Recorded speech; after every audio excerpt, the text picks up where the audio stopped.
Bom dia. Bom dia. Dia.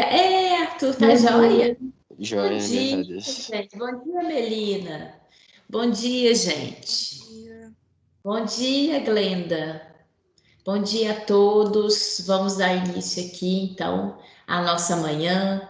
Deixa eu dar um oi aqui. O Arthur, a Beatriz, a Cássia, Emanuele, Glenda, Igor, Leandro, Lucas, Marcelo, Marcos, a Melina. Gente, bom dia a todos vocês, viu? Tem uma turminha que ainda tá dormindo, né?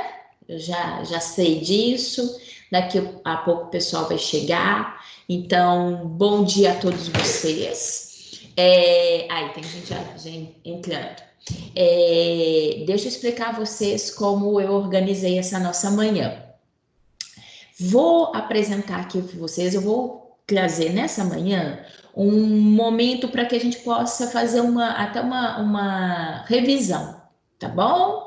Que a gente possa recordar assuntos que nós falamos ao longo da nossa primeira etapa, através de casos clínicos e de perguntas também que vocês vão ver, que eu vou colocar exercícios para vocês poderem participar e responder, tá bom? Sempre tirando dúvida.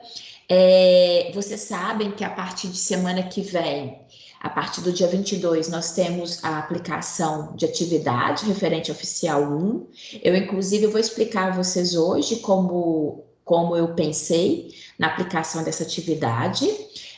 Não vou falar agora, porque eu sei que tem muitos alunos que ainda vão entrar ao longo, né, da manhã. Então, deixa eu estar com um quórum maior, que aí eu vou explicar a vocês, mas para vocês poderem saber direitinho, mas vou tranquilizá-los. Acredito, eu pensei numa atividade que possa dar conforto a vocês a fazer, né? A poder que ele seja mais participativo. Enfim, depois eu vou explicar a vocês direitinho, tá bom?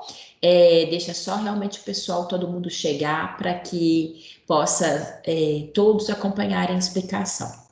Mas, de qualquer forma, o que eu acho mais importante nesse momento, já que nós estamos fechando essa primeira etapa, é que nós possamos tirar dúvidas, que a gente possa realmente reforçar alguns pontos que sejam fundamentais, para que nós possamos entrar para a segunda etapa com vocês consolidados em termos de aprendizado, em termos de ter tido a oportunidade de tirar dúvidas, né? Que o fato de estarmos cada um nas suas casas não seja motivo para a gente acumular de forma alguma dúvida e nem prejuízo para a gente entrar para a segunda etapa, tá bom? Então, a nossa manhã, inclusive, eu sempre falo isso, mas hoje a aula precisa de contar ainda mais com a participação de vocês, porque só faz sentido se vocês realmente perguntarem, participarem, tá? Então, eu vou fazer isso ao longo da manhã, vocês vão ver. Eu peço que todos, a princípio, realmente fiquem com o microfone desligado, para não dar aquela interferência, né? Mas na hora de fazer uma pergunta, na hora de fazer alguma pontuação, fiquem à vontade para desativar o microfone e participar conosco, tá? Eles são muito bem-vindos e eu, inclusive, peço essa participação, tá? Bem, então, a primeira coisa, vocês vão ver, nós vamos trabalhar com dois casos clínicos, a princípio. Sendo o primeiro, eu vou apresentar aqui, eu vou relembrar vocês. O primeiro caso clínico foi aquele caso clínico referente à nossa parcial. Por quê? Porque, embora vocês tenham feito e tenham me encaminhado, né, como atividade parcial, eu sei que existem alguns pontos aqui que eventualmente precisam ser discutidos, e eu não quero que vocês fiquem com dúvida adiante, né? Então, eu vou relembrá-los em relação a esse caso clínico, vamos discutir as perguntas relacionadas a ele, vou dar um segundo caso clínico, vocês vão ver, e depois nós vamos partir para perguntas e respostas, tá? Então, só para vocês saberem como vai ser a nossa manhã. Então, eu vou dar início aqui, aí eu chamo a atenção de vocês para realmente prestarem atenção. Eu acho que isso tem, né, grandes motivos assim de vocês poderem aproveitar e a gente dar o alicerce final aí a essa primeira etapa, tá bom? Então, vejamos. Deixa eu colocar aqui. Caso clínico. Deixa eu pegar. Isso. Aí, olha só. Hoje vamos apresentar o caso de um doente de 13 anos de idade, sexo masculino, que sofre de paralisia cerebral grave, secundária a episódio de asfixia neonatal. O doente apresentava história de vômitos alimentares frequentes durante o primeiro ano de vida, esporadicamente com conteúdo hemático. Aos 6 anos de idade, foi-lhe diagnosticado refluxo gastroesofágico grave, tendo sido submetido à cirurgia anti-refluxo, com significativa melhoria no quadro clínico.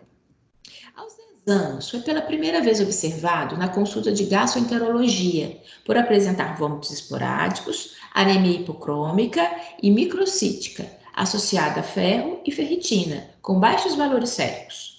Resultou pH-metria de 24 horas, que mostrou existir refluxo gastroesofágico moderado e endoscopia digestiva alta, que evidenciou esofagite distal de grau 2, cárdia e gastrite crônica do corpo e antro.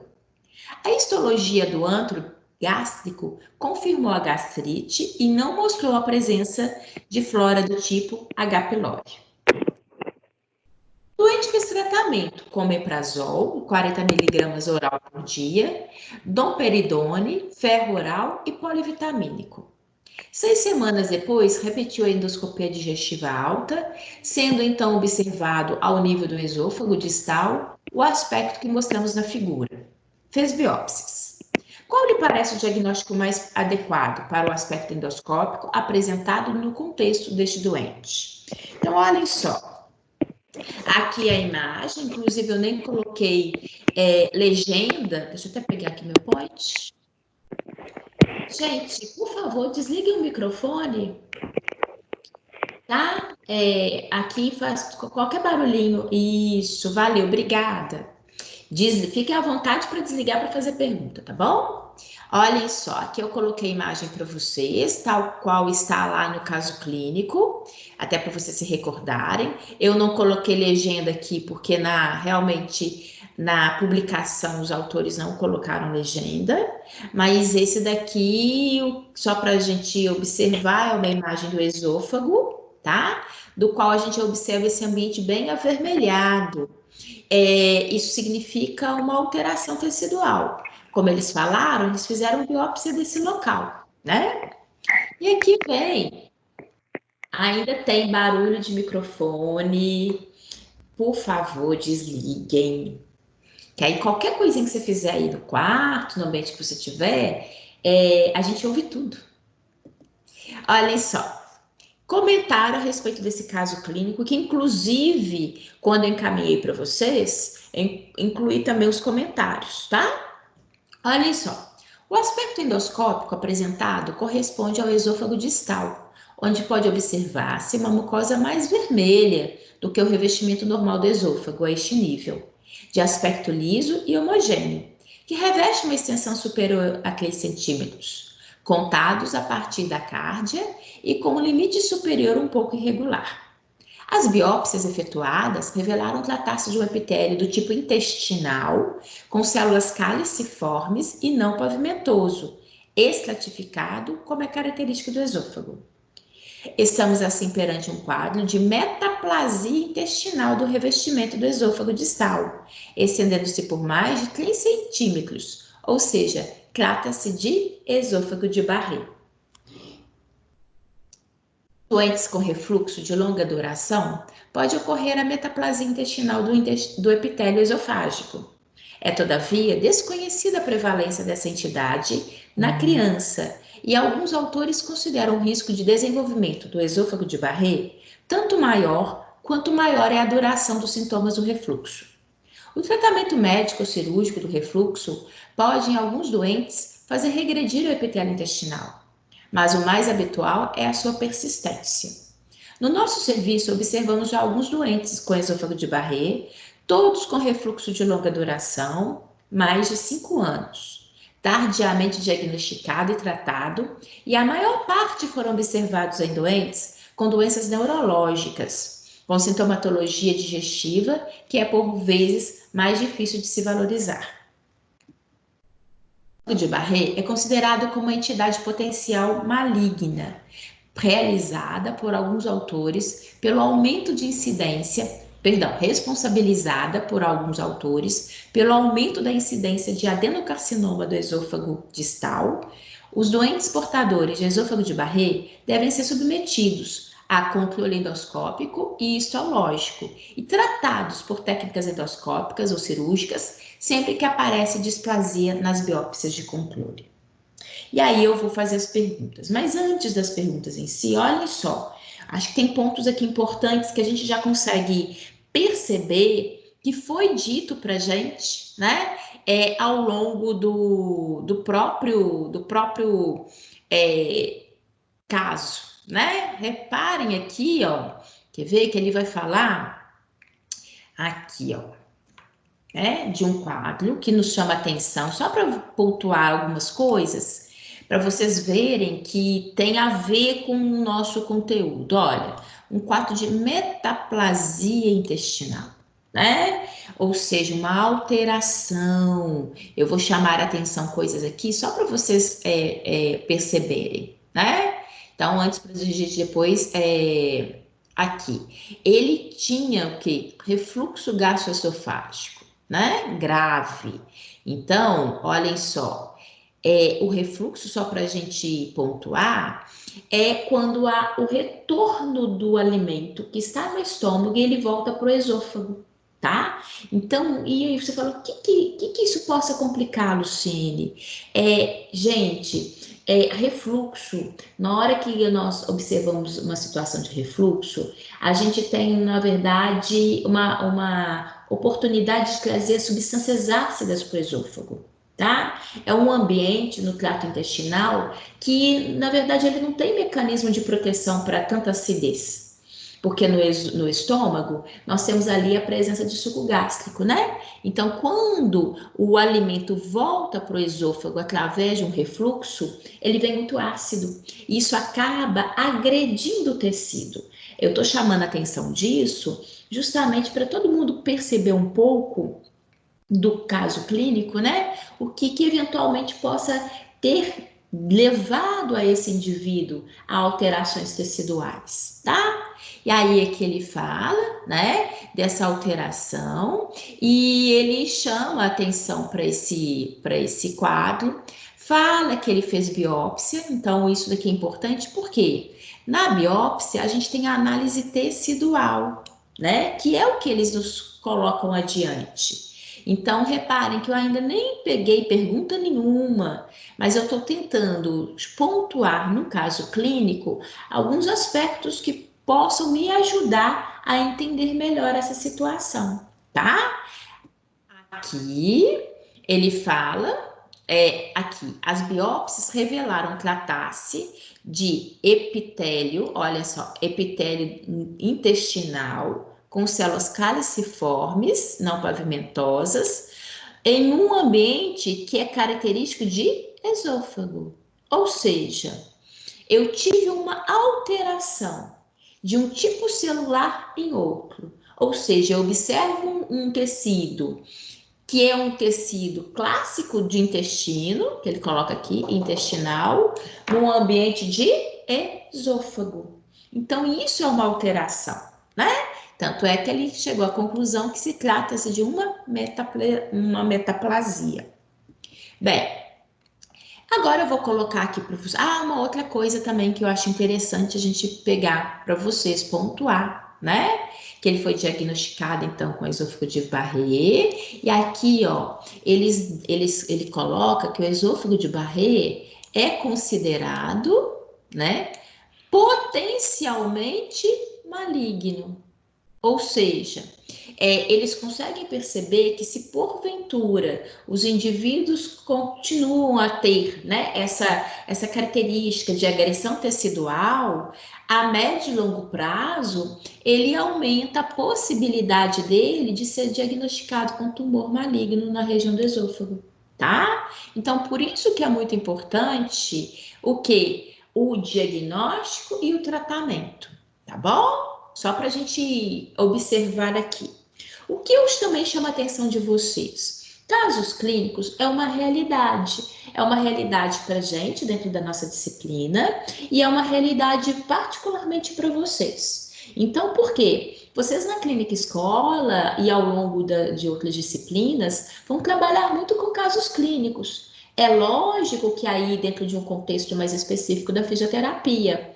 Mas por que eu falo disso? Porque é uma situação que é importante a gente acostumar, a gente perceber que no relato de casos clínicos, eu consigo ter um universo muito grande, porque se trata de um paciente, mas que eu consigo ali também, é tipo isso que eu busquei aqui para vocês logo de cara, é que nós pudéssemos tratar de alguns assuntos que venham ser pertinentes à nossa matéria. Então, por isso que é muito importante a gente ter esse contato com casos clínicos, né? E porque a gente está formando vocês não só para ter aquela decoreba, não é? É para vocês, na verdade, saberem o conteúdo, mas aplicarem esse conteúdo, tá bom? Então, embora a nossa disciplina seja uma disciplina básica, a gente consegue enxergar conteúdos importantes sendo expressos em casos clínicos, tá bom? E aí, são as mesmas perguntas que eu fiz para vocês lá naquela situação de parcial e que eu vou agora fazer e até gostaria que vocês participassem, tá? Eu vou fazer a pergunta e quem tiver aí puder responder, podem ficar à vontade, tá bom? Então vejamos, eu vou fazer a primeira pergunta aqui. Primeiro eu pedi para que vocês fizessem a leitura do caso clínico e depois respondessem. Alguns elementos a gente consegue buscar tanto no caso clínico, quanto alguns elementos têm a ver com o aspecto teórico que nós mencionamos. Só para até contextualizar esse caso clínico com a nossa matéria, se vocês recordarem ali na unidade 1, eu falei com vocês que as nossas células, elas são passivas de sofrerem lesões. E uma vez tendo situações de lesões, e essas lesões elas possam ocorrer por motivos endógenos, ou seja, próprios ao meu organismo, ou externos, né? E aí poder atuar e interferir no meu ambiente celular. Se vocês observarem, nesse caso clínico, houve lesão nas células do esôfago em virtude de um refluxo que esse paciente apresentava, né? Então, com o refluxo, aquelas substâncias ácidas, elas acabaram lesionando o epitélio do esôfago do paciente, né? Então, isso que é importante para a gente poder entender aqui desse caso clínico. E a minha primeira pergunta foi perguntar a vocês o que é metaplasia, porque ela faz dentro desse contexto, né? Quem é que possa responder aí pra gente? Diga, Arthur. É uma alteração reversível, né? Na Isso. qual uma célula é substituída por uma célula adulta, né? Aham. Eu acho que é isso. Isso. Só para completar, tá, Arthur? Você falou, tá certinho. Então, metaplasia é uma alteração, é do tipo reversível, né? Porque se eu interferir a tempo, a gente consegue fazer com que essas células possam retornar ao seu estado de normalidade, mas que um tipo celular, tá? Ele possa ser substituído por outro tipo celular. Isso, para vocês terem uma ideia, é muito comum em tecido epitelial de revestimento. Então, a metaplasia é, como você falou, Arthur, uma alteração reversível em que eu tenho a substituição de um tipo celular por outro tipo celular, tá? Isso mesmo. E aí, para a gente só entender, no artigo houve, né? Qual foi a metaplasia que ocorreu? Então, no artigo foi referido qual que foi a substituição de um tecido em outro, de um tipo celular em outro. Eu até, na verdade, já pontuei isso aqui antes. Cadê o meu pessoal para poder responder? Se vocês não falarem, eu vou perguntar. Fulano, cadê? Quem é que vai participar, por gentileza? Eu quero a participação de vocês. Eu quero que vocês acordem. Cadê? Cadê o meu pessoal? Hum? Cadê? Pode, Marcos. Ocorreu com a metaplasia intestinal do revestimento do esôfago, ou esôfago de Barreto. Exatamente, Marcos. O que foi? Tá certinho. A metaplasia, ou seja, a substituição de uma célula em outra, ocorreu justamente quando ele fala que ocorreu uma alteração nas células do esôfago, que elas se transformaram naquela clássica célula de esôfago, que é uma célula pavimentosa, né? Na verdade, ela se transformou um tipo celular clássico do intestino, que é ser ciliado, com presença de células caliciformes. Se a gente observar aqui, ó, antes até, eu já tinha destacado para vocês, do epitélio intestinal, ou seja, a biópsia me mostrou que eu tinha um epitélio do tipo intestinal, com células caliciformes, né? Não pavimentosas, porque na verdade essas células são células altas, mas isso não vem ao caso. O fato é que houve uma transformação de um tipo celular que era para ser característico de células de esôfago. Então eu tive aqui uma substituição, tá? Inclusive, essa substituição me dá esse aspecto, que na anatomia, eu acredito que todos vocês, na hora que a gente observa esse ambiente avermelhado, já nos dá a sensação de que esse ambiente, houve uma agressão, né? Ele está irritado, ele está alterado. Por quê? Eu tenho essa coloração como coloração padrão. De repente, eu observo um ambiente desse, eu só consigo, na verdade, saber detalhes se eu fizer biópsia, mas anatomicamente já é sugestivo de algum tipo de alteração, né? E como o Marcos falou, essa transformação de um tipo celular em outro é característico do que existe na literatura, que é o esôfago de Barré, né? Mas isso foi nos dado. Mas é isso mesmo, Marcos, tá? Então, o que é importante para a gente é observar esse aspecto, e até mesmo porque, de uma maneira geral, várias, às vezes, de alguns detalhes estão contidos no próprio caso clínico, né? E a metaplasia, de fato, é um tipo de adaptação celular. Quando nós vimos, eu apresentei vocês, né? Tipos diferentes, até depois eu vou perguntar, faz parte da pergunta 4.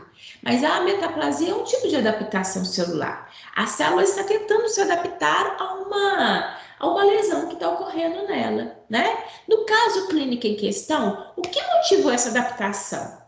Eu já até falei aqui hoje também. O que promoveu de dano que essa célula está tentando se adaptar? Quem é? Igor. Diga. Seria o longo histórico de refluxo gástrico, que foi Exatamente. corroendo, né, o esôfago. Exatamente, Igor. Isso mesmo, né? Foi esse período do qual eles relataram que essa criança, ela apresentava um longo período de refluxo. Então, ela há anos já vinha sofrendo com situação de refluxo, que consequentemente, como eu falei, eu até chamo a atenção assim, porque nem todo mundo às vezes já teve disciplina ou recorda ou sabe o que seja refluxo, né? Que esse retorno do material digestivo que vem do estômago e volta para o esôfago, tá? Só para contextualizar, é muito comum, às vezes, ter refluxo em crianças, né? Em recém-nascidos. É muito comum os pais, ao comprarem,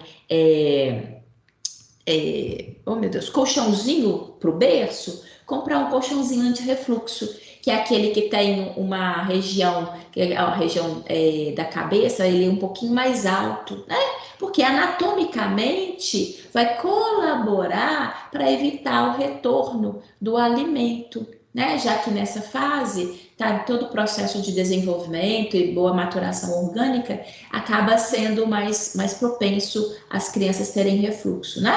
Mas como o Igor falou, é isso mesmo, Igor. Nesse caso clínico específico, que já é uma criança de 13 anos de idade, né? Então, ele já tem episódios, já tinha sido relatado, ele era uma criança que já sofria com refluxo há tempo, que é uma lesão, né?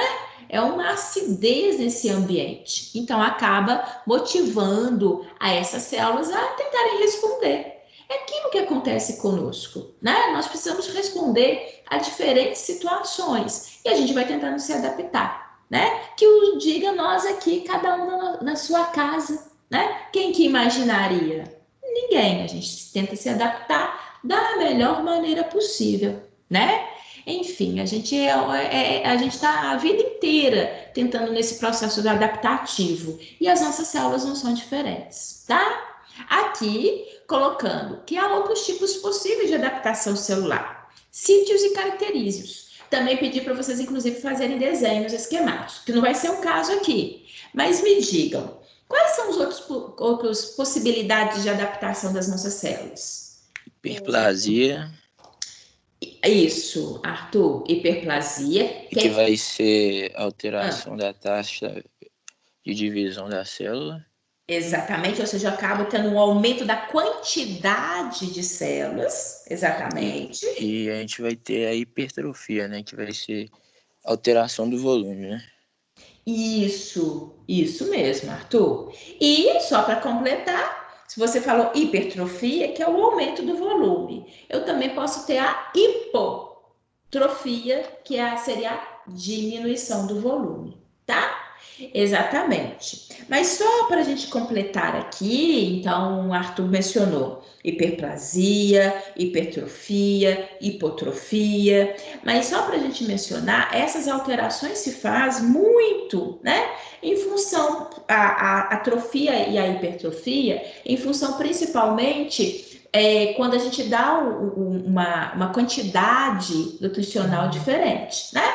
Por exemplo, na hipertrofia, normalmente ela vai ocorrer muito em função quando eu aumento, por exemplo, até mesmo atividade e função celular, né? A gente viu como clássico, se eu for ali para academia, e agora ninguém está podendo ir, mas situações de normalidade. Quando você vai à academia e exercita muito, você acaba dando uma atividade celular mais intensa para aquelas células musculares, né? Então, elas tendem a responder aumentando o volume. Tem a ver, então, com essa carga de atividade e tem a ver também com a característica nutricional, né? Que você acaba promovendo ali maior vascularização, maior aporte de nutrientes, também vai colaborar com isso. E o inverso também é verdadeiro. Se de repente eu imobilizo um membro, né, paro de ter atividades físicas com aquela região muscular, qual que é a minha tendência? Verificar uma hipotrofia, seria uma diminuição do volume. Por quê? Porque o indivíduo acabou tendo um menor volume de atividade e eu acabo, às vezes, também tendo um aporte menor de nutrientes. Então, só para a gente recordar isso. E na hora que o Arthur falou sobre hiperplasia, que tem a ver com esse aumento de divisão celular, né, aumento da quantidade de células, a gente também tem que imaginar, tem que recordar que isso possa acontecer tanto vias normais, né, em nós mulheres, por exemplo, quando a gente está no momento de amamentação, a gente tem um aumento de células da glândula mamária, né?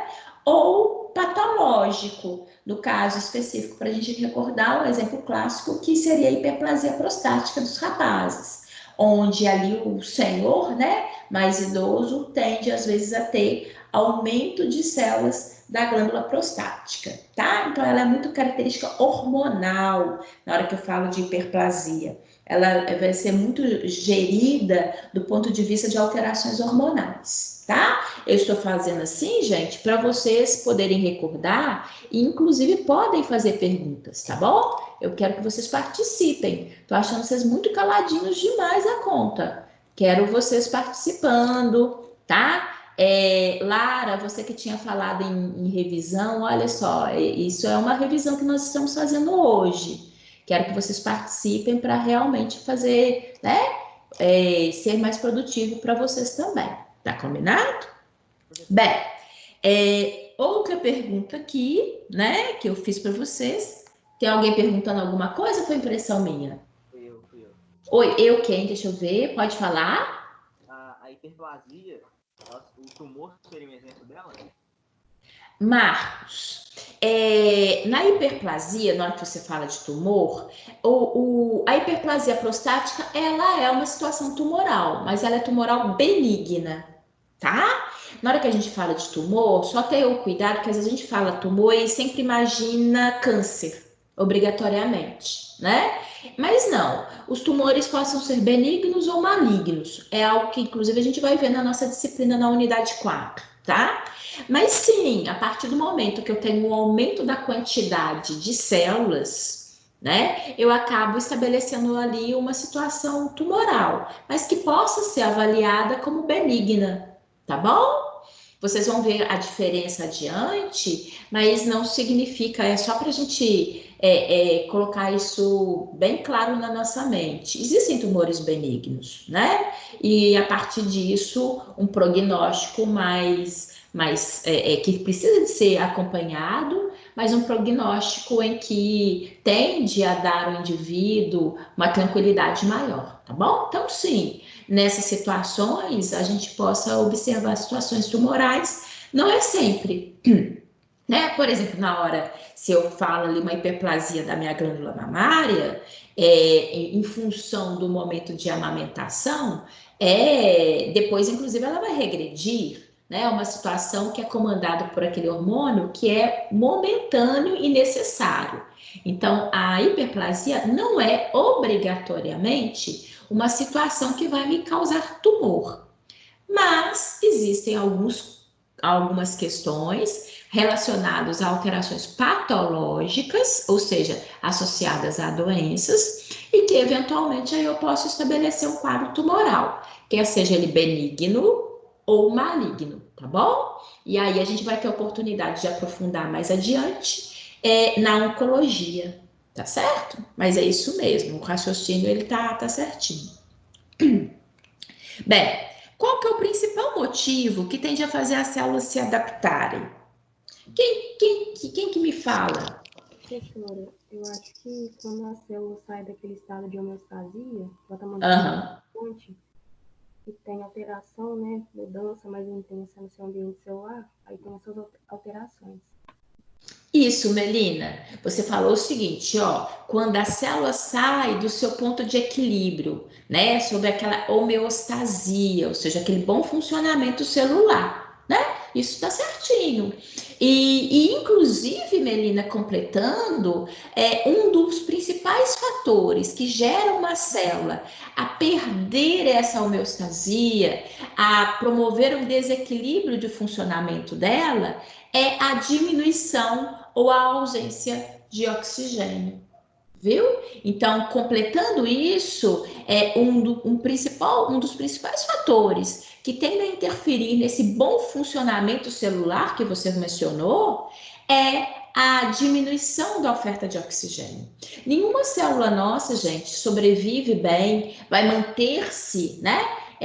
Em situações de equilíbrio funcional, de homeostasia, se ele não tiver uma boa quantidade de nutrientes e oxigênio.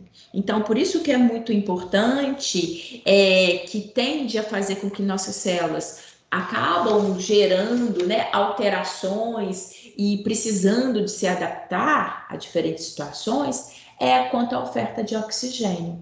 E só para lembrar vocês o conceito de duas palavrinhas no que se refere à oferta de oxigênio, que é a hipóxia, hipo, né, diminuição, que é quando eu tenho uma diminuição da quantidade de oxigênio que é fornecido à minha célula. Ou anóxia. Eu já comentei com vocês que vem de negação, né? Na anóxia, eu tenho uma parada de oferta de oxigênio, ou seja, uma ausência da oferta de oxigênio, que possa às vezes ocorrer também, tá? Então, aí, gente, completando esse raciocínio e para a gente, né, conseguir entender, a gente finaliza em relação às perguntas do caso clínico que eu fiz para vocês, tá? Gostaria de saber de vocês, se alguém tem ainda alguma pergunta, alguma questão que não tenha ficado bem claro para vocês. O objetivo desse caso clínico foi fazer vocês recordarem aqueles motivos de adaptação celular que nós vimos bem no iniciozinho da nossa disciplina, tá? Então, ainda alguma dúvida? Queiram perguntar alguma coisa? Fiquem à vontade. Não? Professor, Diga, Igor. nessa última aí, se eu tipo assim, considerar também estímulos nocivos também serve ou não? Estímulos Como nocivos? Como é que uma você quis? tendência a fazer as células se adaptarem. Sim. Na verdade, existem vários motivos que podem fazer uma célula se adaptar, né? Eu só quero que vocês não deixem de falar da oferta de oxigênio, por quê? Porque fala qual que é o principal motivo. Então, porque existem vários motivos, isso que você falou aí, Igor, tá correto, né? Assim, igual quando no caso específico do caso clínico, o motivo foi o refluxo, né? Mas quando a gente fala de uma maneira geral, todas essas lesões secundárias que possam ocorrer nas nossas células, elas tendem a comprometer a oferta de oxigênio para as células, tá? Então é por isso que, completando tudo isso que vocês podem colocar, que acaba sendo uma resposta mais vasta, não deixem também de lembrar e de mencionar que dentro desse universo possível, né, que possa promover alterações às minhas células, a característica da diminuição da oferta de oxigênio ela é muito importante. É um detalhe importante para a gente só completar, tá certo? Tá, Ok, obrigado. Igor? De nada, Igor. Eu que agradeço, eu quero que vocês participem, viu? Eu quero aqui mais pessoas conversando comigo. Afinal de contas, é esse envolvimento de vocês que é importante. A aula está sendo feita para vocês, né?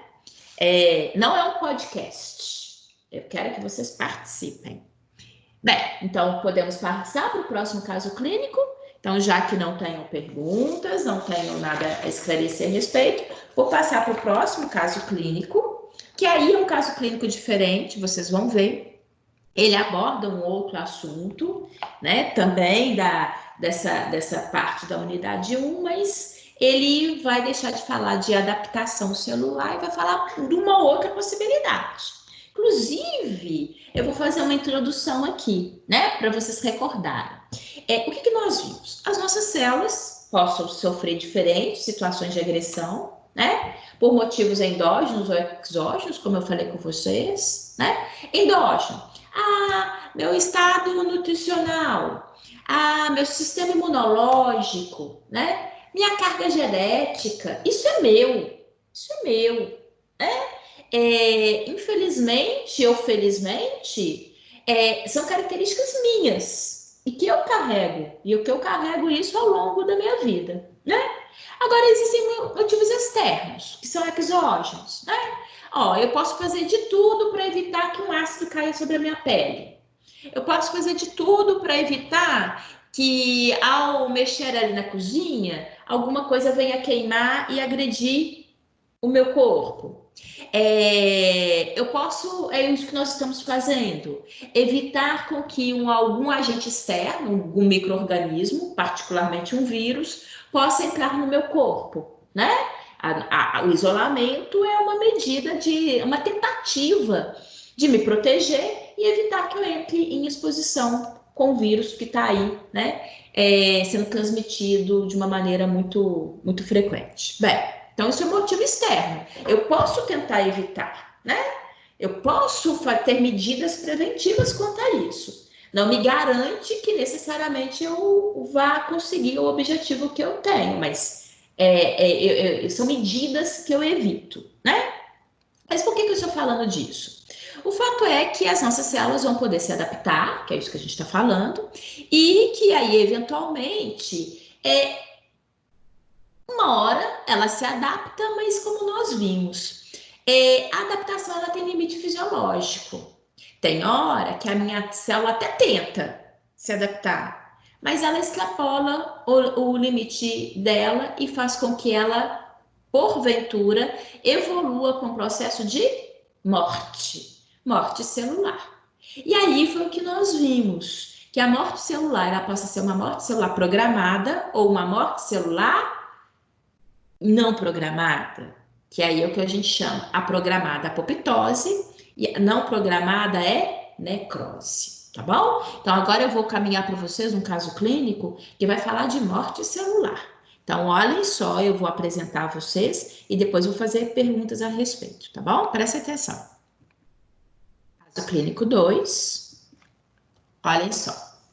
Os autores reportam o caso clínico de um recém-nascido do sexo feminino, raça negra, 28 dias de vida, referenciada à consulta de dermatologia pediátrica por placas eritematosas bilaterais de aparecimento súbito, 78 horas após o nascimento. Olha só, imagina, 78 horas depois do nascimento dessa criança, foram observadas, então, alterações no tecido, né, no epitélio dela. Tem foto, eu vou mostrar para vocês daqui a pouco, tá?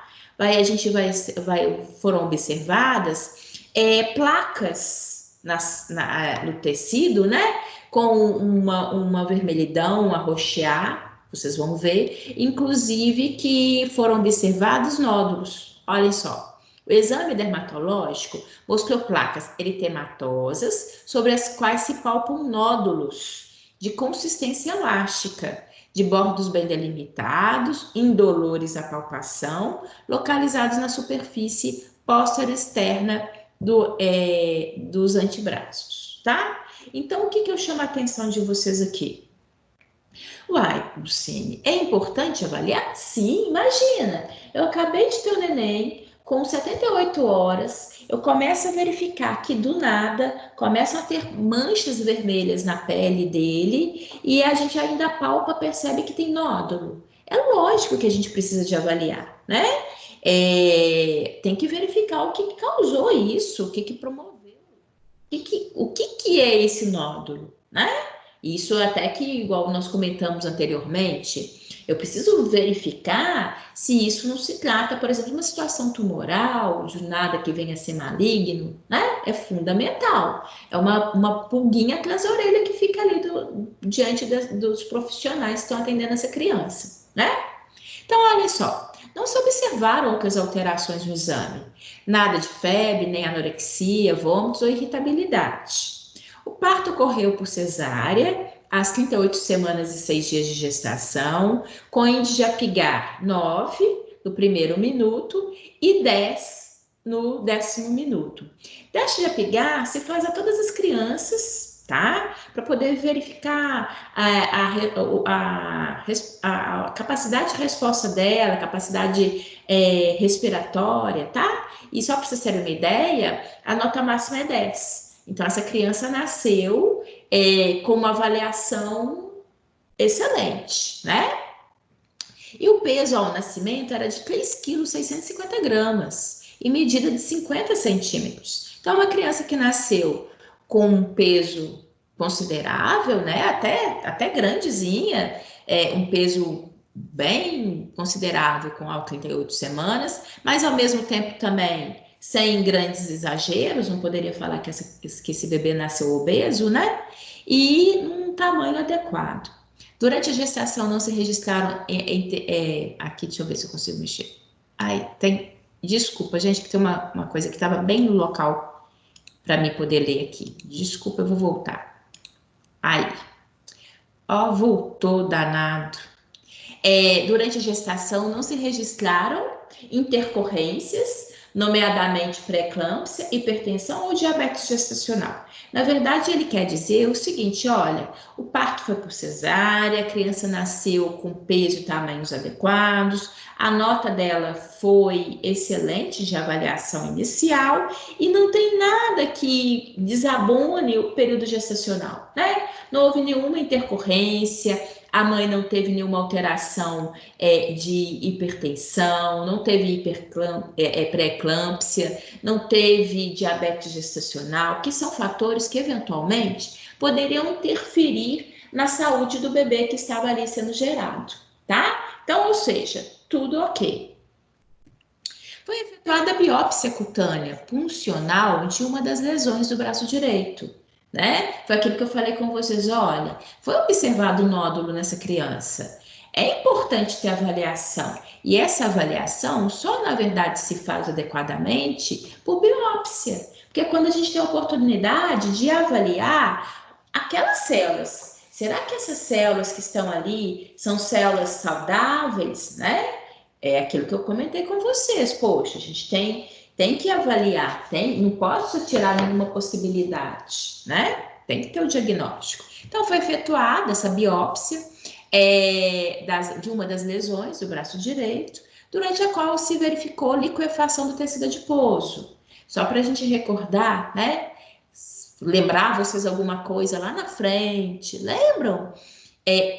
Situações de necrose que possam ser caseosa, possa ser por coagulação, possa ser liquefeita. Então, alguma coisa me remete aqui a coisas que a gente já estudou também, né? E o exame histopatológico mostrou uma epiderme e derme sem alterações relevantes. Na hipoderme, observa-se necrose dos adipócitos. Então, eu vou até chamar a atenção aqui de vocês de algumas coisas que sejam interessantes. Olha, necrose dos adipócitos, tá? E aqui o material, liquefação do tecido adiposo, tá? Isso já me remete a alguma coisa importante que a gente vai destacar lá na frente. Bem, necrose dos adipócitos com formação de cristais intracelulares e infiltrado granulomatoso, com células gigantes multinucleadas. Bem, as avaliações laboratoriais realizadas não mostraram nenhuma alteração, nomeadamente nos níveis plasmáticos de cálcio.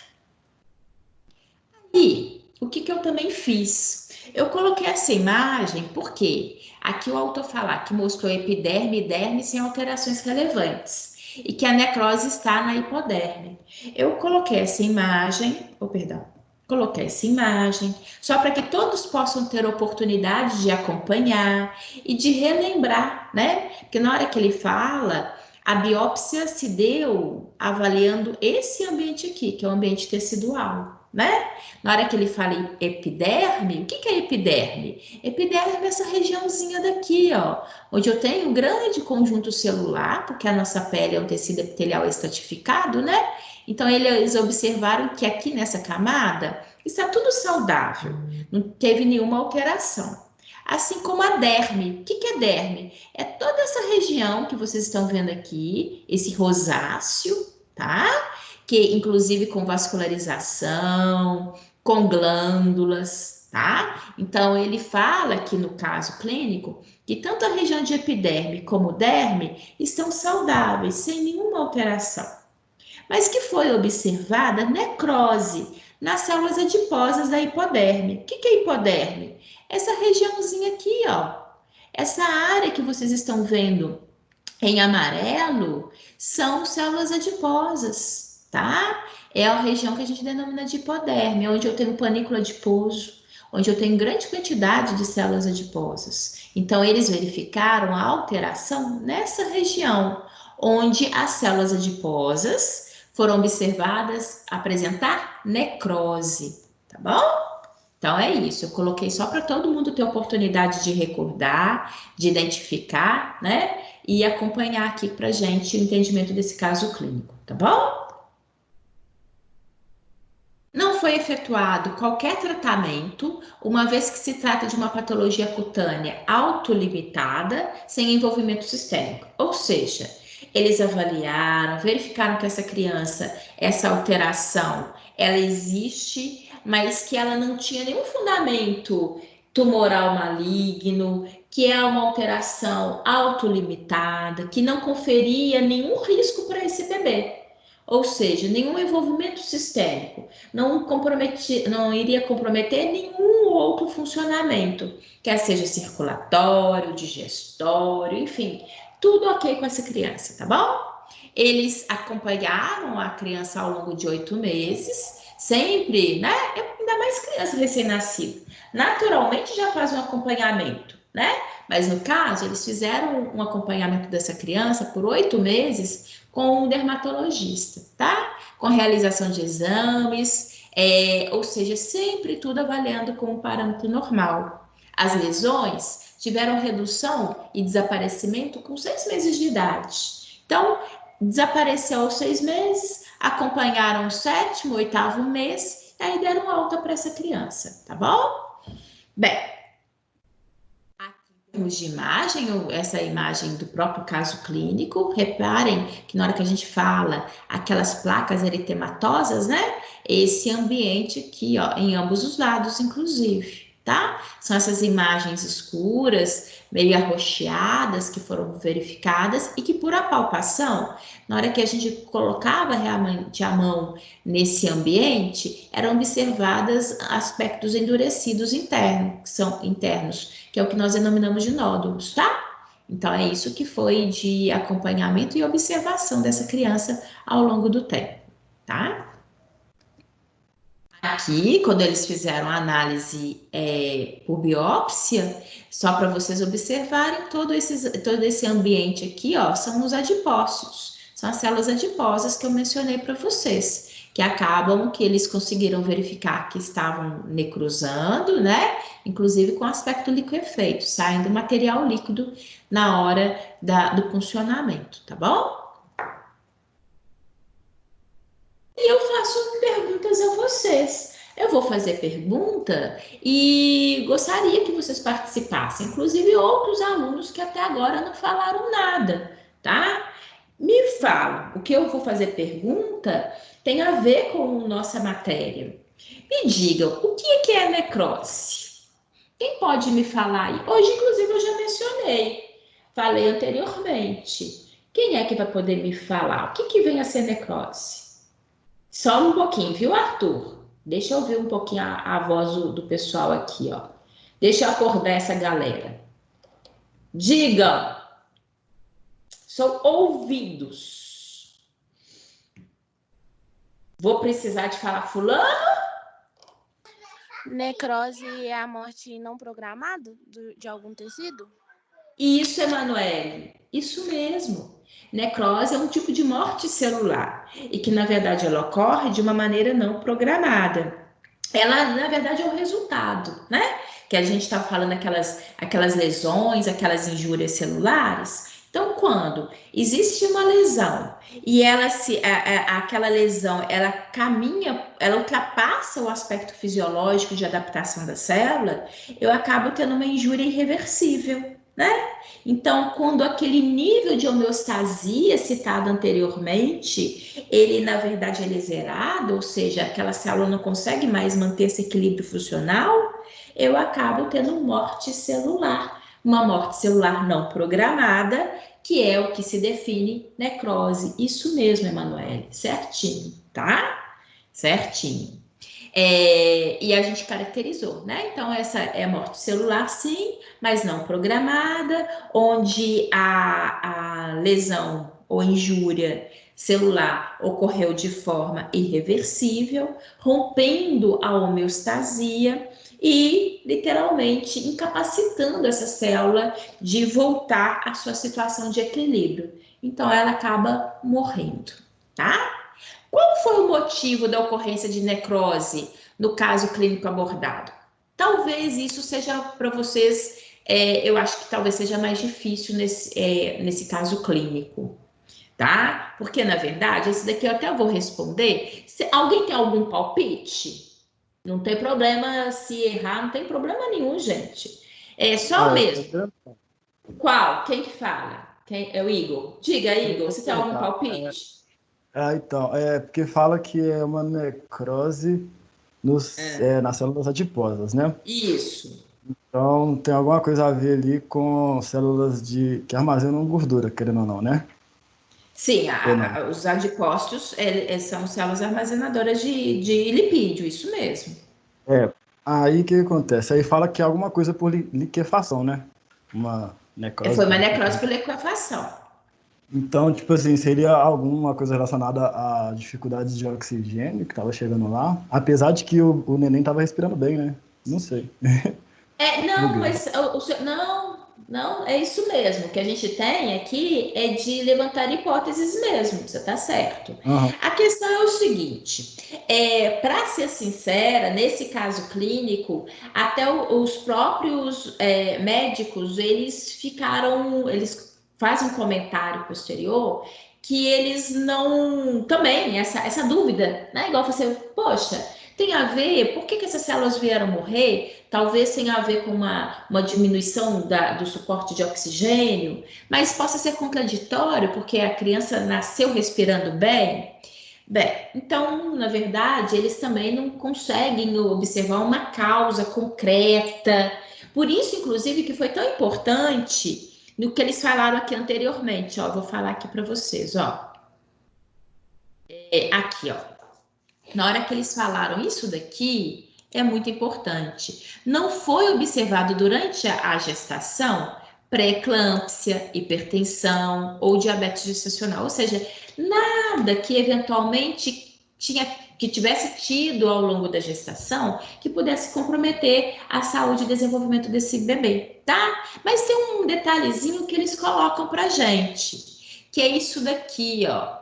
Que eles mencionam, inclusive eles falam de uma maneira geral. Oh, perdão, deixa eu ver aqui, onde que ele fala? Aqui, ó, tava aqui, eu não reparei. Cesárea. Eles falaram que a situação de cesárea, eventualmente, possa justificar, eles não conseguiram encontrar ali naquele momento em si nenhuma intercorrência nessa cesárea, mas ela por si só, às vezes, possa gerar algum desconforto, às vezes algum prejuízo que possa ter ocorrido ali durante o parto. Porque são fatores de risco, só para a gente ter uma noção, não que tenha acontecido nesse caso clínico. Por exemplo, partos prolongados, tá? Quando fica, às vezes, um período de parto muito longo, quando possa vir até algum tipo de hipóxia, né? Ou seja, diminuição da oferta de oxigênio ali, não houve nenhum relato de nenhum circular de cordão, enfim, nada disso. Mas, eventualmente, essas situações de partos prolongados, o bebê, né, ter o retorno do mecônio, que é o material que é liberado pela criança.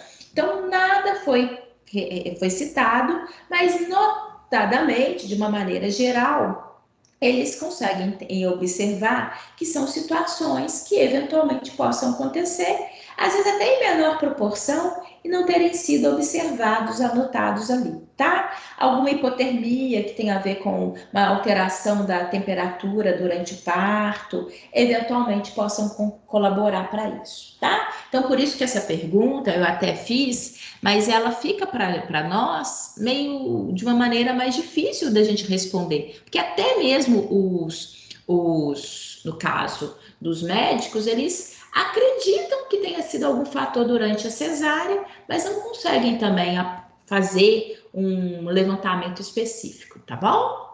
Então, isso coloca pra gente, né? Como que às vezes algumas situações possam ocorrer, até promover alteração, e às vezes possam até não ser perceptivas pra gente, tá? Eu peço para vocês diferenciar necrose de apoptose. Aí isso daqui fica claro. Isso daqui fica fácil, melzinha na chupeta aí para vocês. Que eu quero ouvir vozes diferentes agora. Cadê o meu povo? Quem é que ainda não falou? Cadê o meu pessoal para poder responder aqui para mim? Diferenciar necrose de apoptose. Diga. Diga, Débora. Oi? Espera. Ó, vamos fazer o seguinte. Tanto o João quanto a Débora. João, vamos fazer o seguinte. Eu vou deixar a Débora falar de um, você completa com o outro, tá bom? Débora, fala para mim. Necrose é a morte não programada. Exatamente. Que a membrana celular se rompe e compromete outras células. Exatamente, Débora, certinho. E João, quer falar sobre a apoptose? Ela é a morte programada e... Nossa, é a morte programada... Cadê? Para. Deixa eu te ajudar, João. Não, é porque meu sogro me falou um negócio aqui. Ela é a morte programada e ela acontece por doenças, por coisas patológicas e... Como é que fala? Fisiológicas. Fisiológicas, isso. Tá? Isso, João. Olha só, João. A apoptose é uma morte programada. Grande parte é fisiológica, inclusive, né? Possa ter alterações patológicas, sim, mas grande parte das apoptoses, quando ocorre no nosso organismo, é um aspecto fisiológico, ou seja, faz parte dentro de um contexto, era esperado daquela célula morrer, né? E aí, só completando. Pode falar? Ela vem de forma precoce, né? Vem de forma o quê, perdão? Precoce. É muito Precoce. Sim, ela tende a ser, como ela é programada, o processo, daqui a pouco eu vou até mostrar para vocês, recordar vocês um esquema, o processo ele é organizado, né? E aí que é o gancho que eu queria pegar aqui do que Débora respondeu anteriormente. Porque na apoptose, a membrana não se rompe, né? Então, justamente faz esse contraponto de organização. Porque se na necrose eu tenho o rompimento da membrana e o extravasamento do material, na apoptose ela se mantém íntegra, organizada, né? Então, isso é muito importante, faz uma grande diferença tecidual, tá? Isso mesmo. E aí, eu peço para vocês descreverem para mim os passos da ocorrência da necrose em uma célula.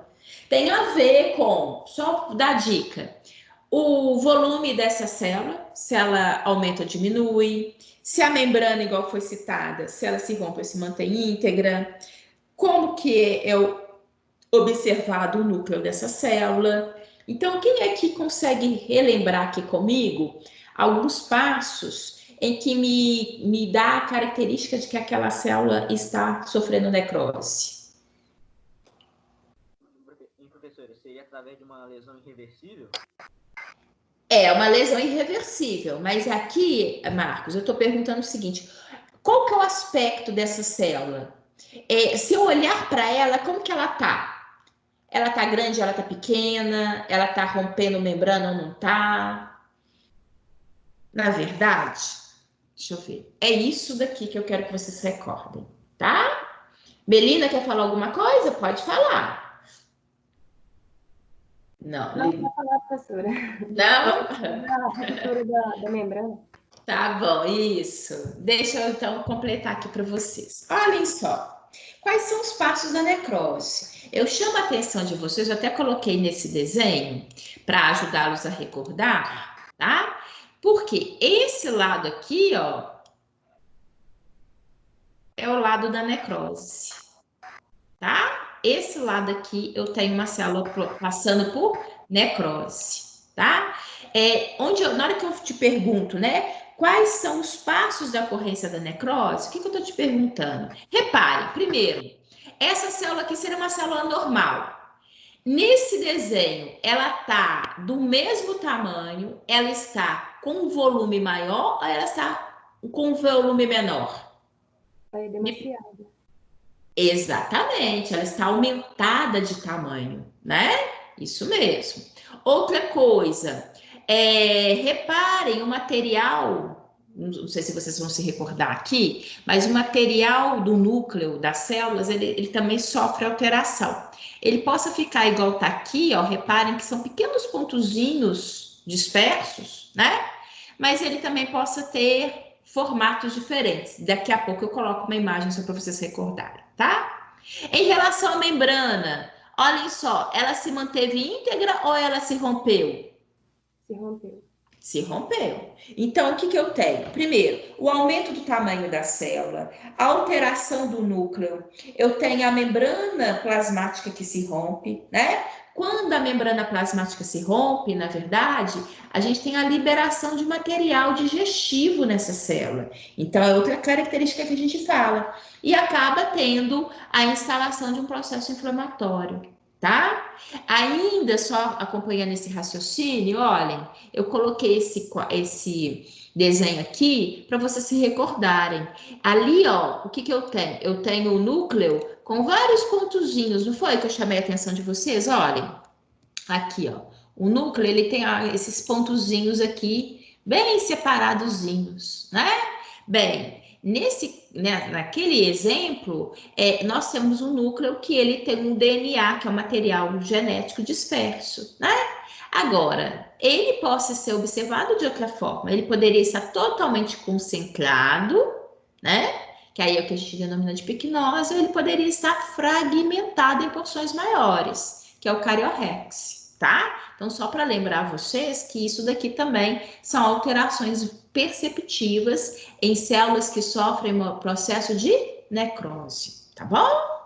E aí, não perguntei, mas já que está aqui, e eu acho que vale, né, a recordação, porque esse é o nosso objetivo, eu tenho outra possibilidade de morte celular, que é por apoptose, como a gente já relembrou, que é aquela morte programada. Tudo que é programado tende a ser mais bem feito, né? Mais bem executado, mais organizado. Então, o que a gente observa? Eu observo o contrário do que a gente viu na necrose. A célula em apoptose, ela diminui o seu tamanho. Olha que o volume dessa célula diminuiu. Reparem que a membrana plasmática dessa célula nunca se rompe. O que vai acontecer? A célula, ela vai se fragmentar em pequenas porções, olha. Mas por quê? Sempre envolvido pela membrana plasmática. Eu não sei se vocês se recordam, quando eu dei esse assunto lá em sala de aula, eu gosto de uma comparação grosseira, mas que eu acho que é bem intuitiva para o aluno. A morte da célula, ela possa ser comparada, por exemplo, quando eu jogo o meu lixo todo, né? Simplesmente vou no passeio do vizinho e jogo todo o meu lixo lá, aquela bagunça toda, onde eu vou ter derramamento de material, vou ter matéria orgânica dispersa, né? Vou ter ali aquele líquidozinho que dá um odor característico. Enfim, inclusive, acaba recrutando baratas e ratos e moscas, enfim, vira uma bagunça, concordam comigo? Na necrose, o material celular, o material da célula que morreu, vai ser despejado, assim, com todo o seu constituinte, com todo o seu material, para o ambiente tecidual. Então, acaba que eu consigo verificar um foco inflamatório, uma alteração tecidual em função desse material que foi jogado de uma maneira aleatória. Agora, na apoptose, como ela é organizada, o resto celular, o resto daquela célula que está morrendo, ele está sendo organizado de uma maneira, ele está sendo despejado de uma maneira organizada. Então, é quando a gente ali armazena o nosso lixo, tudo dentro do saco bonitinho, coloca no horário certo, tudo bonitinho, ninguém nem vai ver que eu produzi lixo. Por quê? Vai ter o lixeiro que vai passar e retirar esse material. Aqui, ó, nós temos células fagocitárias, células que vão poder fagocitar, englobar essas partículas, e aí esse ambiente não vai ter resquício de célula que morreu. Vai ser organizado, não vou ter prejuízo tecidual nenhum, né? Por quê? Foi tudo organizado, não houve liberação de nenhum material para o meio externo de uma maneira errônea, não promoveu dano. As células vizinhas não vão nem perceber, nem necessariamente sofreu impacto, porque teve uma morte celular perto delas, tá? Então, só para a gente recordar e a gente, né, conseguir verificar esse contraponto, essas alterações que possam ser perceptivas aí em morte celular, tá bom? Só voltando aqui. Oi, alguém quer perguntar alguma coisa? Sou eu, Lucas? Diga, Lucas. Então, toda vez que tem uma infecção, né, uma inflamação, né, em alguma ferida, ou algum trauma, sempre tem a exposição desse núcleo para o externo, vamos dizer assim. Sim, tem a exposição do material celular para o meio externo. Tem. Tanto por exemplo, vou pegar a sua pergunta. Você falou assim, toda vez que eu tenho uma lesão, na hora que eu tenho um agravo, na hora que eu machuco, né? Quando, por exemplo, se eu for imaginar isso no meu braço, eu sempre dou essa situação porque é visível para a gente, né? Eu me machuquei. Então, aquelas células ali que foram agredidas, tanto é que eu tenho um material celular que ele extravasa, tem um líquidozinho, não só perceptível para mim externamente, como isso também está ocorrendo internamente. Aquelas células que morreram diante daquela lesão, não estava programado, houve um rompimento, inclusive pela própria agressão ali, mas inclusive células que possam até ter se mantido íntegras, mas que agora, em função da baixa oxigenação, elas vão começar a morrer também em função dessa alteração nutricional e de oxigênio, e vão sofrer o que a gente falou aqui, que é essa morte não programada com liberação do material, não só do núcleo, mas de todo o ambiente citoplasmático dessa célula. Tudo que estava dentro dela acaba sendo extravasado. E isso é característico de um processo inflamatório, porque ele acaba agredindo aquele ambiente, né? Promovendo, aí eu vou ter várias alterações que vão ser perceptivas e, logicamente, que isso depende muito da extensão, né? O tanto que, eventualmente, houve de agressão àquele ambiente, tá? Então, isso é verdadeiro, sim, Lucas. Mais alguma pergunta ainda a respeito? Podem ficar à vontade. Ok? Então, vamos para a próxima pergunta. Aí, eu pedi para vocês caracterizar para mim necrose de coagulação, liquefação e gangrena úmida, tá? E citar exemplos. Inclusive, é por isso que eu chamei a atenção de vocês aqui, ó, que o autor falou que observou liquefação. Então, no caso específico, a necrose foi necrose de liquefação. Só para recordá-los, né? A própria terminologia, ela é bem sugestiva. Bem, liquefação é aquela morte celular onde as células, na verdade, vão se manter, as células que morreram vão se manter de uma maneira liquefeita, né? Vai ter uma digestão enzimática e acaba tendo uma consistência mole, por isso que a gente fala liquefeita. O material, ele acaba se expondo, né? De uma maneira mais líquida, mais fácil, ela até, depois vocês voltam lá nas imagens que eu mostrei no material, quando eu apresentei pela primeira vez, mesmo aquele material que escorre, né? Se você tiver oportunidade de interferir nesse ambiente, né? Até mesmo para limpeza, a gente consegue perceber que aquelas células que morreram estão amolecidas, tá? A coagulação, necrose por coagulação, a gente percebe que as células morrem, mas que o material tecidual, ele fica, na verdade, com uma textura firme, tá? Então, tem toda a morte celular, mas tecidualmente o tecido se mantém firme. E a situação de gangrena úmida ou aquela situação de necrose por coagulação, mas que, na verdade, eu tenho um foco infeccioso, quando eu tenho, por exemplo, presença de bactérias. Então, eu tenho uma necrose, ocorreu a necrose, mas a gente ainda tem esse aspecto que a gente denomina gangrena úmida. É porque eu estou pensando aqui, eu vou fazer uma coisa. Vamos fazer uma coisa só para vocês recordarem, porque isso não pus imagem, não. Deixa eu colocar aqui, ó, só para todo mundo recordar, ter oportunidade de recordar. Deixa eu pegar aqui a imagem, tá?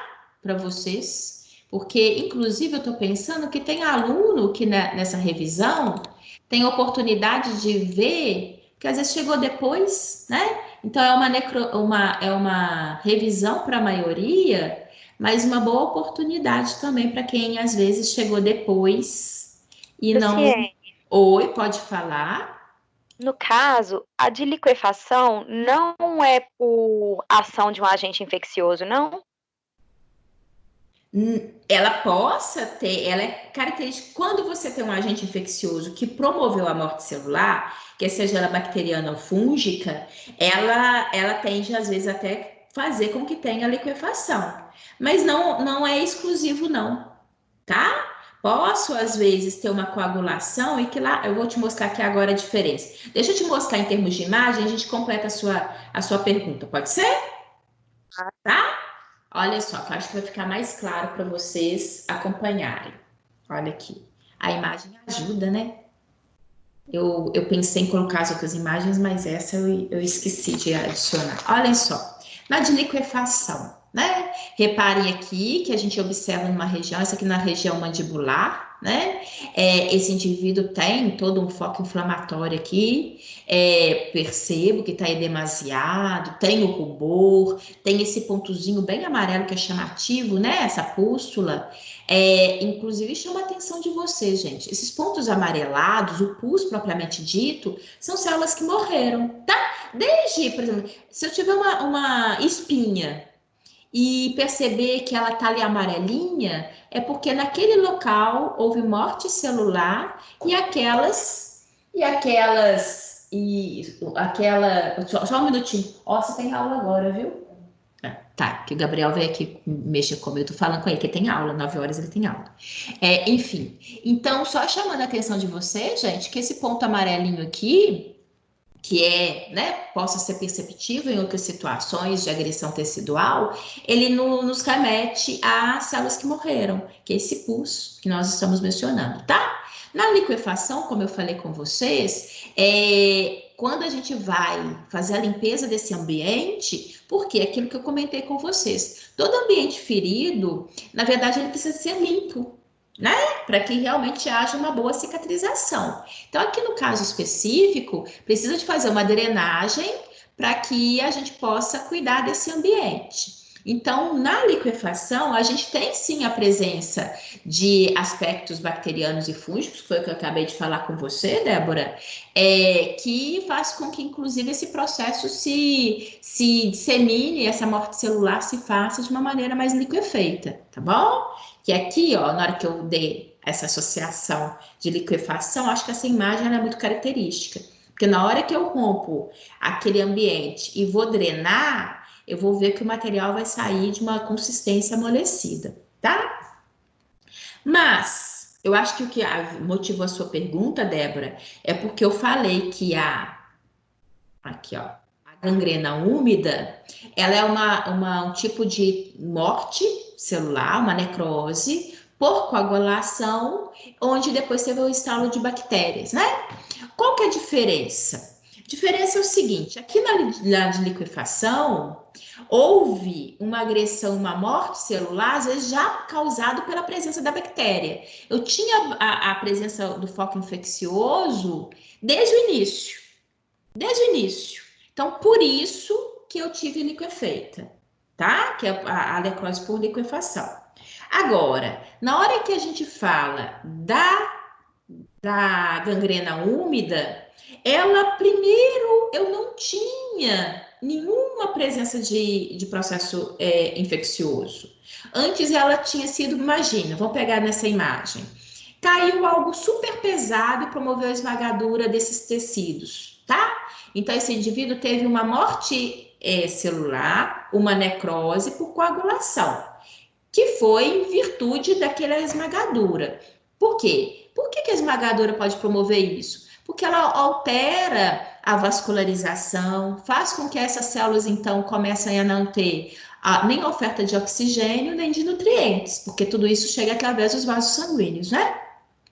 Só que aí, às vezes, essa pessoa, ela possa não cuidar adequadamente desse trauma, né? Ela possa se expor, afinal de contas, todos nós estamos expostos a bactérias, ao nosso ambiente, né? E aí eu tenho, depois, já dessa morte, eu ainda agora vou ter a presença da bactéria. Então, é uma infecção bacteriana que aconteceu nesse ambiente que já tinha morte celular. E aí vem de encontro, né?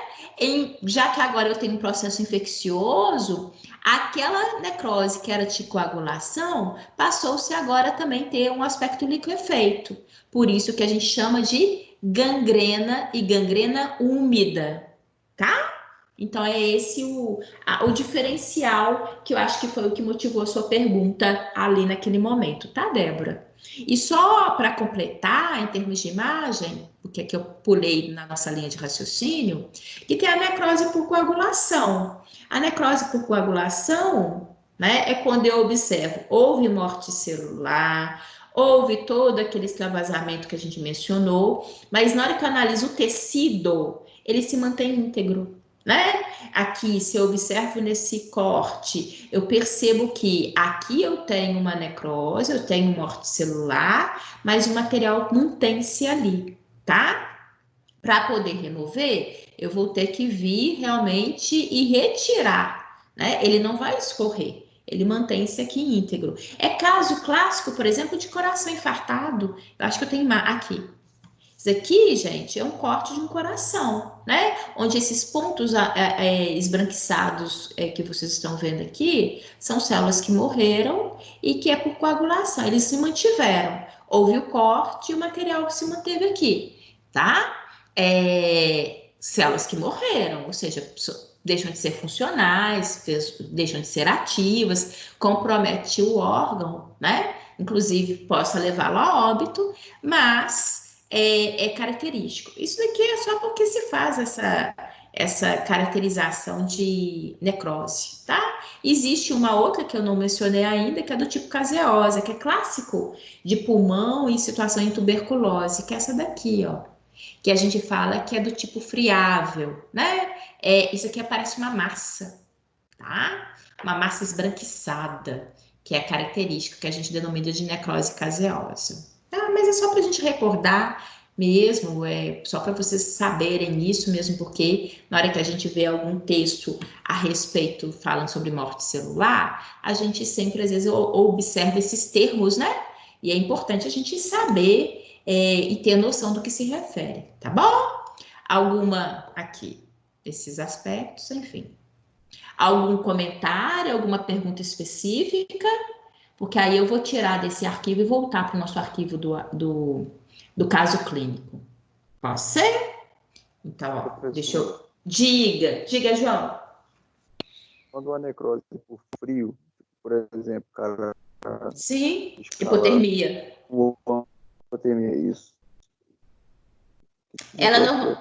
Ela normalmente é necrose por coagulação. Tá? Necrose por coagulação. Ela tende a ficar, aquele ambiente, ele tende a ficar... Na verdade, na hora que a gente fala necrose, tem um aspecto básico, qualquer que seja, né? Necrose significa células que morreram, ponto.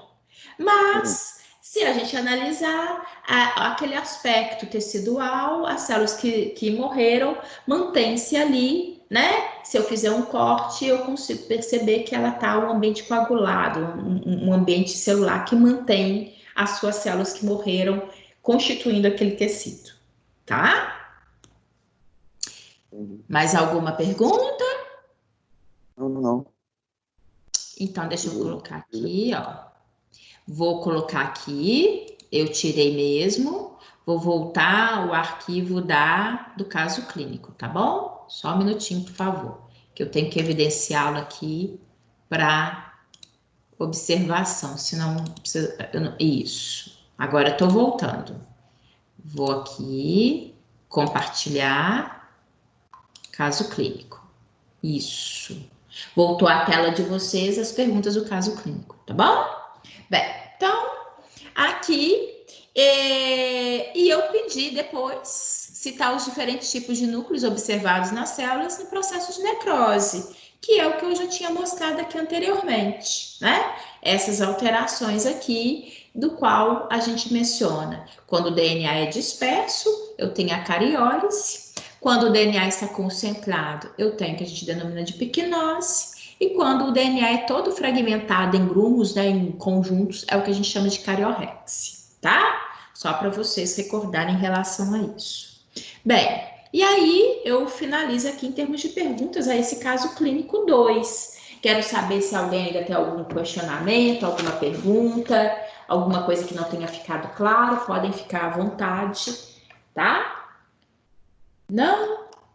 Porque aí, então, agora eu volto, eu vou dar continuidade, como eu falei com vocês, vou mostrar agora algumas perguntinhas para a gente poder trabalhar, tá? Bem, e só, vou fazer uma outra coisa também, porque esse momento é o momento que eu tenho mais alunos me ouvindo, né? Então, vou aproveitar também e vou, antes de falar sobre as perguntas, iniciar as perguntas, como eu falei com vocês, eu quero falar a respeito da aplicação da Oficial 1, tá? O que eu vou falar aqui, depois eu vou postar, vai ter tudo direitinho, mas eu acho que é importante, porque sempre quando fala, né, da Oficial, cria-se aquela expectativa, o aluno, deixa eu até colocar aqui para vocês, o aluno fica, como que vai proceder, como que nesse momento, como que a gente vai fazer em relação à aplicação dessa Oficial, né, da gente estando em quarentena, enfim. Então, vou explicar aqui para vocês. O que eu pensei? A aplicação da Oficial, ela vai ser no período do dia 22 ao dia 28, o que na verdade significa, para nós, vai ser o dia 22 de abril, é o primeiro dia da aplicação do Oficial, que é uma quarta-feira, né? Porque tem que ser no dia dos nossos encontros. Então, dia 22, quarta-feira. E aí, o que eu vou fazer? Eles deixaram a gente bastante à vontade para poder aplicar a Oficial, uma atividade, qualquer que seja ela, avaliativa, mas sempre pensando o seguinte, a gente sabe, eu às vezes até recebo de e-mail, WhatsApp, tem alunos que às vezes têm dificuldade de acessar, né? Por exemplo, nesse momento, às vezes tem até dificuldade de acessar as aulas, por uma dificuldade da internet, enfim. E aí, como eu vou aplicar uma questão avaliativa aqui, nesse momento, sendo que tem alunos que às vezes têm dificuldade de acesso, né?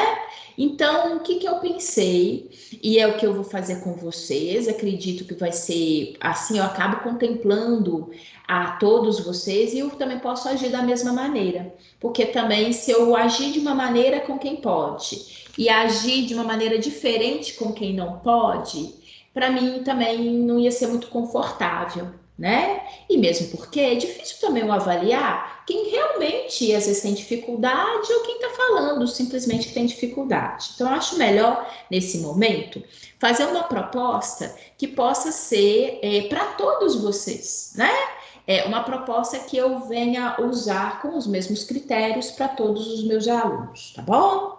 Então, o que eu pensei? Eu vou dar para vocês um trabalho que é, inclusive, a partir de caso clínico, tá? Vou ter um caso clínico, que é o caso clínico diferenciado, e depois perguntinhas a respeito dele sobre a nossa matéria, tá? E aí, como inclusive nós temos aula, esse é o primeiro dia e nós já temos aulas pela manhã, no nosso encontro do dia 22, eu vou apresentar a vocês o caso clínico, vou postar no AVA, tá? Inclusive quem às vezes não tem oportunidade de acompanhar, né, a aula no momento, estará lá no AVA. Eu até vou colocar no tópico 2, unidade 2, sessão 4, pós-aula. Eu vou dar isso tudo escrito para vocês. E também vou encaminhar para os representantes de turma, tá?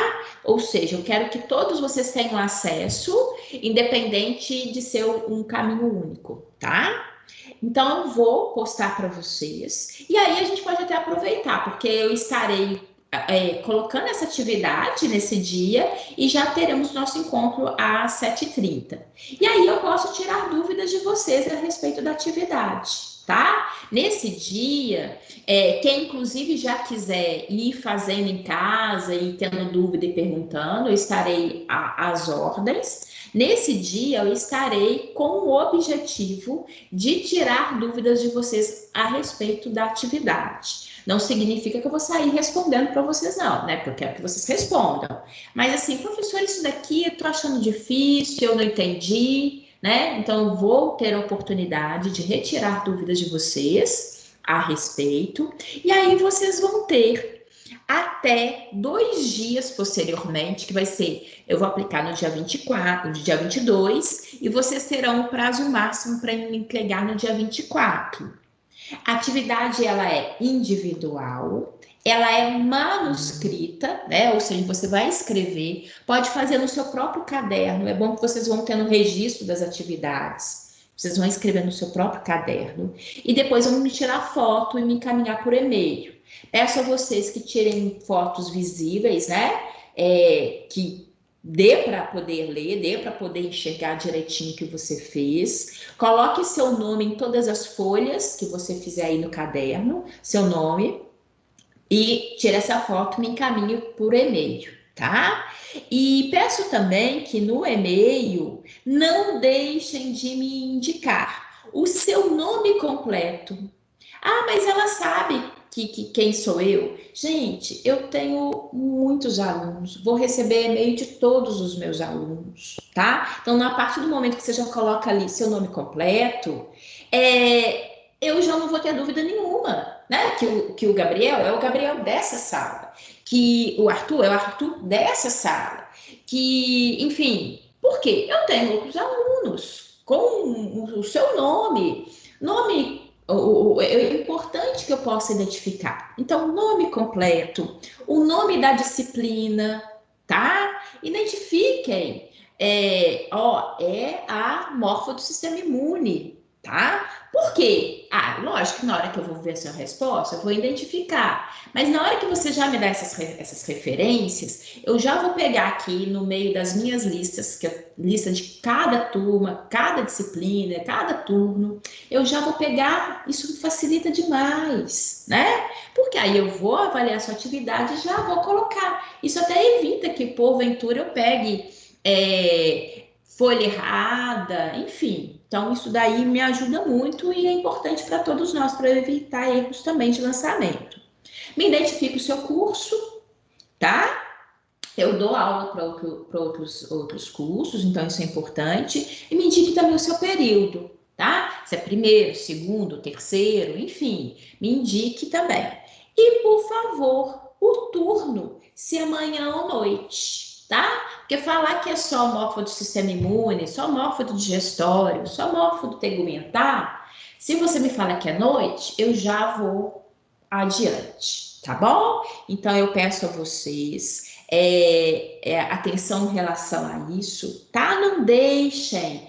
Às vezes vocês mandam mensagem, eu falo, gente do céu, eu acho que é esse daqui, né? Mas o achar, às vezes não dá nem para me te responder na hora, porque eu não tenho certeza, né? Se é de tal turma, se é de tal curso, enfim. Então, por favor, isso são dados muito importantes. Quando a gente está ali no tete-a-tete, eu sei te identificar, mas aqui, para mim, por e-mail, é uma quantidade muito grande de aluno que todas as referências vão evitar com que, eventualmente, eu venha ter uma observação aqui ou não consiga encontrar o seu nome, tá bom? Colaborem para mim em relação a isso.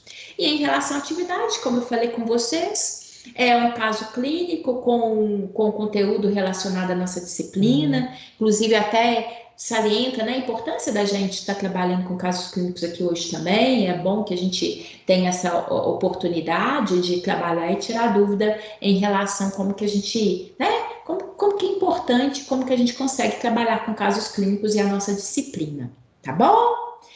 Vou encaminhar, mas aí, gente, eu tenho que encaminhar a atividade dentro desse período. Então, a gente vai iniciar, vai ser quarta-feira que vem, né?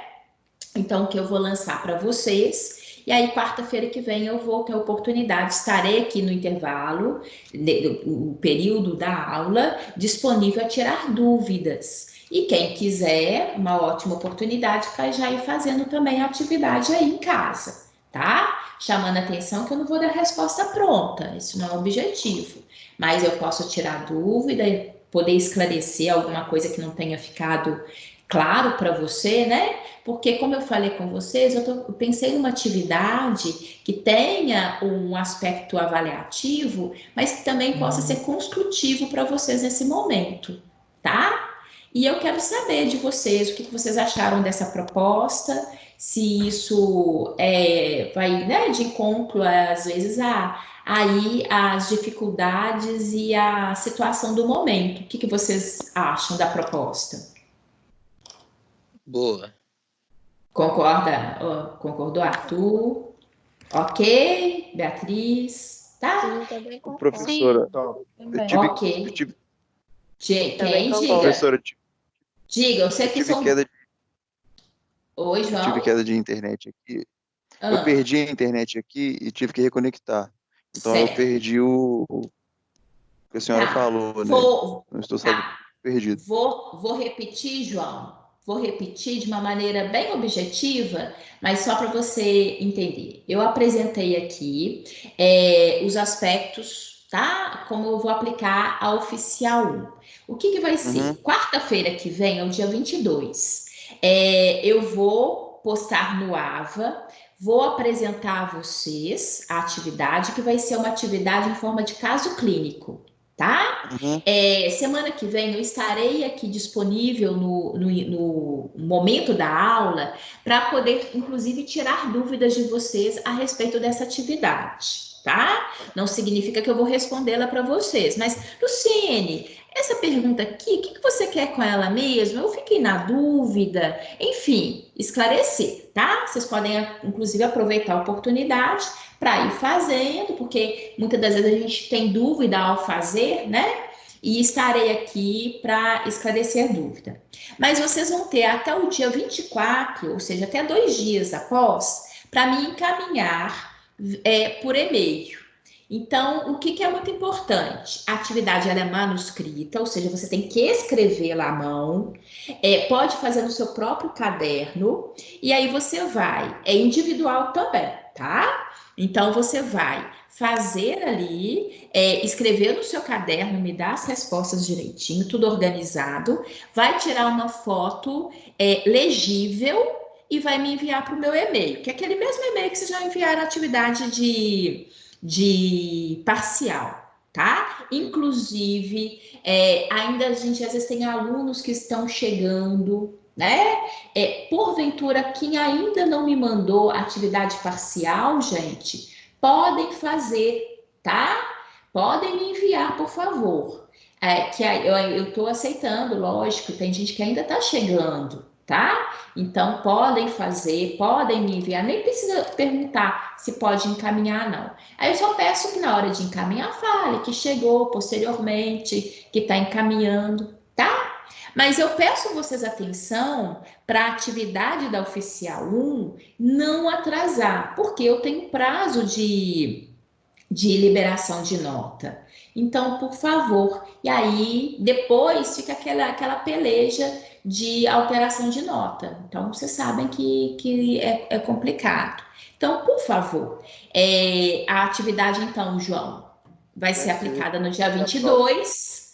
Vocês vão fazer a atividade e vão ter até o dia 24 para me enviar via e-mail, tá bom?